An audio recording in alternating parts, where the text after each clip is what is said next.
lot of conversation up at the Mackinac Policy Conference centers around Michigan and its economy and where we're going, how we're growing, our job outlook, and so much more. And joining me now to talk a little bit about looking at Michigan and really also looking at Detroit specifically is Ned Stabler. He's the CEO of TechTown. Hey Ned, it's good to see you. Hi, great to be here. And Matt Elliott, he's the Michigan Market President of Bank of America. It's Thanks good for to see having you me. as well. All right, I love matching people up on set when we talk about certain topics, and you guys already know each other because Bank of America is funding what TechTown is doing. But I want to get, first of all, before we kind of do a little bit of a deep dive, I want to get your impressions and start with you, Ned, about the conference right now, and what are some of the larger conversations that you're hearing outside in the parlor that you're engaging with? Sure, so in my experience, the conference is always sort of half and half, policy and politics.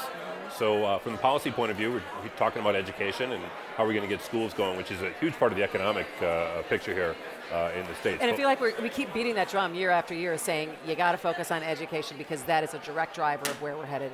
Yeah, I feel like the session this morning, it was a great session, but to some extent I feel like the people who needed to hear it the most, we're still back in session down in Lansing. And the people in the room are already on board with it. So hopefully when the legislature breaks and comes up here, we'll continue that conversation with them. All right, so a little bit of politics and policy for you. People talking about who's running for governor, We got Brian Calley's making announcements, and Gretchen Whitmer made an announcement, and I saw Mark Bernstein wandering around here today, so. And Mark Hackle, who's like, it could be a 50-50, I have no idea yet, I know. It's always very interesting. All right, Matt, what are you kind of picking up on some of the interesting conversations that you're having so far? So the main conference pillars that are most interesting to us are around leading in connected and autonomous vehicles and also economic mobility. But interestingly enough, they all lead back to talent. I have, in my job as a banker, I spend frankly more time talking about talent issues with business owners than I do about capital. And today I was just in a session with automotive leaders, and we spent, of the hour and a half we were together, almost an hour talking about talent. And how are we going to attract and retain the right talent, generationally, also skills-wise, not only to do the work as it sits today, but to do the work as it's going to exist as we move into a mobile future. And so it just argues even more for this idea that we really need to focus on education. If we're going to lead as a state, we really need to make sure we've got a workforce that's prepared to do it. That's one of the great things that Ned's team is doing at TechTown, is really helping to prepare people for the future, but also drive entrepreneurship in the meantime. All right, let's talk about that talent pipeline and where we're going to get people to fill these jobs and the jobs of the future. Are you talking about that more maybe business leaders or private sector need to get involved in what's happening in K through 12? Are we talking about more funding for higher ed, or specifically what are you looking at? Well, nobody has a great answer for that, but I can tell you that the companies that are being successful are basically they're funding it themselves, because left to their own devices, the school systems and others are not producing a product, in other words, a work-ready person that they can employ. So on the shop floor, for example, they're spending a lot of time working with community colleges and reaching into the high schools and even middle schools to get kids in the pipeline, to get them onto the shop floor, and then tons and tons of effort around STEM education. But also increasingly it's going to be more than STEM as we move into a connected and autonomous vehicle world. Any kind of critical thinking or problem solving is going to be key. Did you find it interesting that he said he's talking more about cultivating talent than cultivating the capital? Because I would think that a lot of business owners, they're looking for the capital as well. It doesn't surprise me at all. That's the number one complaint I hear from businesses, small and large, is they don't have talent. Startups that don't have talent, from taking a business from idea to actual product development, or folks who don't know how to get from the products in the store to scale and grow, that's a real problem. Everyone always says money, but it turns out what they really need is the things that money can buy. And frequently that's top grade talent. And because Michigan has been a place where top talent has left over the years, it's harder and harder to find it here. All right, so how do we attract it back? I mean, when you look at Michigan as a whole, Ned. Yeah, one of its place. A big part of it is place. So all across the globe, we're seeing a return of urbanization. So cities in the US are growing faster than their suburbs. So we finally have a global macroeconomic trend that favors Detroit. Things are going well. We have to encourage that. We've got to get more people moving into the city and do more placemaking things. So the Q line is a great start. The Mogo bike sharing system is a great start.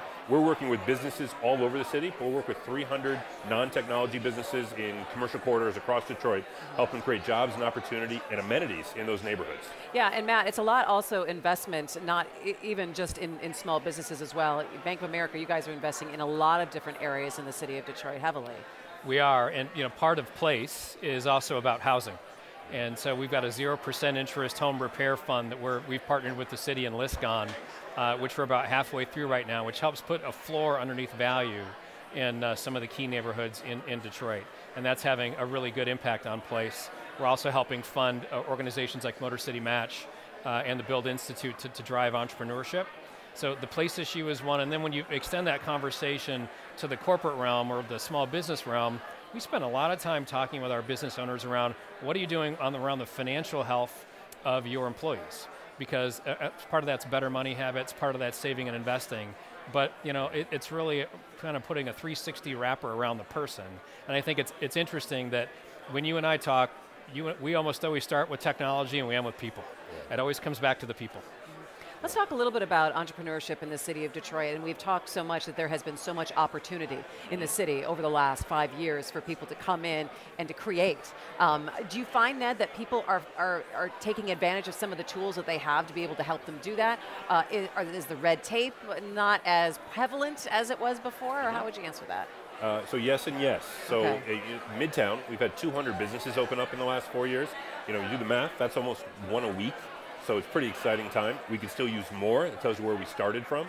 And we need to make sure that it's not just 7 square miles of the city that's seeing this recovery. We need to make sure it's all over the city, which is why at Techtown we have our SWAT City program and our retail boot camp that are out in 6 different neighborhoods.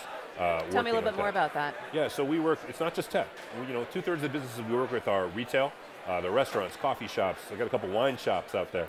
Some really great businesses because they create jobs and opportunity for people. And if you live in a neighborhood, it's all well and good to have, oh, my house was cheap or my housing costs are cheap. But if I have to drive 5 miles to buy a cup of coffee or to do my dry cleaning, it kind of defeats the purpose of all that. So I really like what the city is doing with the concept of 20-minute neighborhoods where you can walk to everything. And Maurice Cox and his team are doing a fabulous job. Oh my gosh, I think they're some of the busiest people in the city right now. Detroit hustles harder, and they are living that. Yeah, in terms of the long range plan. Matt, I think when we talk about Detroit, there has been that complaint saying, well, we're focusing on downtown, we're focusing on midtown, but now a lot of attention needs to be paid in the neighborhoods and not just in housing, in getting smaller businesses out there. So there is the 20-minute, the livable neighborhood where people are right now. Do you think that we're focusing in the right areas, or what kind of work would you like to see be done? Well, one of the things I think most people have learned about success in the city of Detroit is that top-down doesn't work, bottom-up does. And so I don't know if we're in the right neighborhoods, but the neighborhoods that seem to have the most gravitational pull, where there's the most groundswell of support around what's going on in that neighborhood, those seem to attract the most attention, the most dollars, the most energy. And so if you think about that as the gravitational nodes, if you will, in the city, I'm pretty confident that they're heading in the right direction with overlays of big projects, right? So M1 Rail, for example, I was at the grand opening a few weeks ago, and I happened to talk to Roger Penske, and he was talking about some of the initial groundswell they're already seeing with the expansion, the economic expansion on the mile on either side of M1 Rail, right? So those sorts of things are really having a great impact. The district is going to have a great impact. So it's I think to your point, it's yes and yes. It's not just neighborhood up, but there have to be some large projects that overlay that to catalyze growth.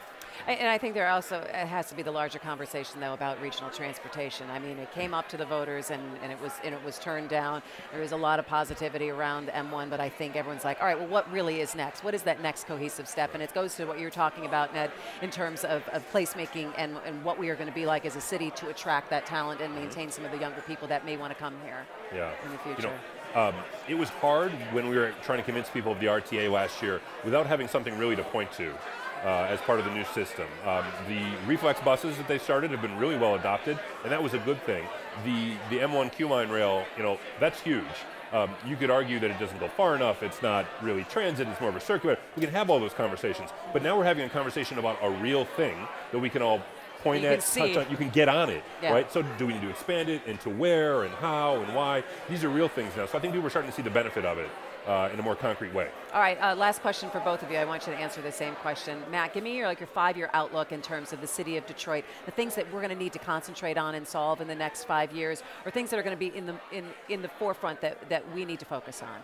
Talent and transportation. The transportation issue is a huge barrier to education because it's hard for kids to get to school, frankly, and then it's hard for them to get to jobs. So that's a big one. And then obviously the talent development, and that has everything from K through 12, but also secondary ed, and also finding and bringing back into the workforce those workers who aren't currently in it. Ned? So I'm going to take talent as the overarching theme because I think talent is the key. But the way to achieve it, I think, is inclusion and transportation and transit. I think those are the ways that we're going to get more people to stay here and get more people involved on that economic ladder towards prosperity. All right, Ned Stabler, TechTown. It's always good to see you. And Matt Elliott from Bank of America. Thanks, guys. I appreciate it. Enjoy the rest of the conference. We'll do. And we'll be right back.